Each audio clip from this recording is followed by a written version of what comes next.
Bill gates రాష్ట్రానికి రావడం వెనుక ఉద్దేశం ఏమిటి? ఆయన ఏపీకి రావడం వల్ల కలిగిన ప్రయోజనం ఏంటి అనే విషయాల గురించి ఇప్పుడు మాట్లాడుకుందాం. అందుకే నమస్కారం, నేను మీ గణేష్ పౌర్ణం.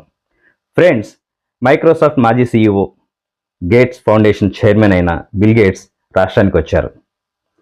రాష్ట్ర ముఖ్యమంత్రి ఆయన తనయుడు లోకేష్, అలాగే ఉప ముఖ్యమంత్రి పవన్ కళ్యాణ్తో సహా అనేక మంది మంత్రులు, అధికారులు ఆయనకి ఘన స్వాగతం పలికారు. రాష్ట్ర సచివాలయంలో భేటీ అయిన ఆయన పలు అంశాల గురించి అడిగి తెలుసుకున్నారు. చంద్రబాబు నాయుడు గారు పథకాల గురించి, పాలన గురించి, భవిష్యత్ ప్రణాళికల గురించి బిల్ గేట్స్కి వివరించారు. ప్రధానంగా ఆర్టీజీఎస్, అలాగే రాజధాని నిర్మాణ ప్రణాళికలను, మాస్టర్ ప్లాన్లను ఆయనకి చూపించారు. అక్కడి నుంచి ప్రకృతి వ్యవసాయం పరిశీలించడానికి కూడా గేట్స్ ఒక ప్రాంతానికి వెళ్ళి అక్కడ జరుగుతున్న వ్యవసాయాన్ని, రైతులు యాప్ ద్వారా చీడపీడలను గుర్తించి డ్రోన్ ద్వారా మందులను పిచికారీ చేస్తున్న విధానాన్ని కూడా పరిశీలించారు. ఇదంతా జరిగిన తర్వాత ఇక్కడి నుంచి బయలుదేరి వెళ్ళిపోయారు. సో ఇది క్లుప్తంగా బిల్ గేట్స్ పర్యటన. ఇదంతా చూసిన తర్వాత మీకేమనిపిస్తోంది?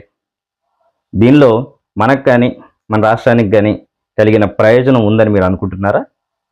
ఉంటే ఏం ప్రయోజనం ఉందనుకుంటున్నారు అనేది కామెంట్ రూపంలో తెలియచేయండి. ఒకవేళ లేదు అంటే కూడా ఎందుకు లేదు అనేది కూడా మీ అభిప్రాయ రూపంలో చెప్పండి.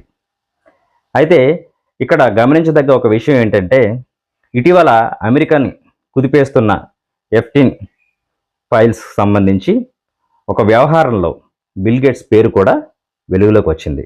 మైనర్ బాలికలతో బిల్ గేట్స్ కూడా ఉన్నారు అనేది దాని సారాంశం. అలాగే రష్యన్ యువతులతో ఉండడం వల్ల తనకు STDs సంక్రమించాయంటూ ఒక మెయిల్ని F-18కి బిల్ గేట్స్ పంపించారని ఆ ఫైల్స్లో బయటపడింది. ఈ ఆరోపణల్ని బిల్ గేట్స్ ఖండించారు. దీని వెనుక నిజానిజాలు ఏంటనేది ప్రస్తుతానికైతే అంతుపట్టని ప్రశ్నగానే మిగిలింది. సో దీని మీద మీ అభిప్రాయాన్ని తెలియజేస్తారని కోరుకుంటూ చూస్తూనే ఉండండి. మీ గణేష్ బనం అలియాస్ కొత్త అబ్బాయి. Thank you.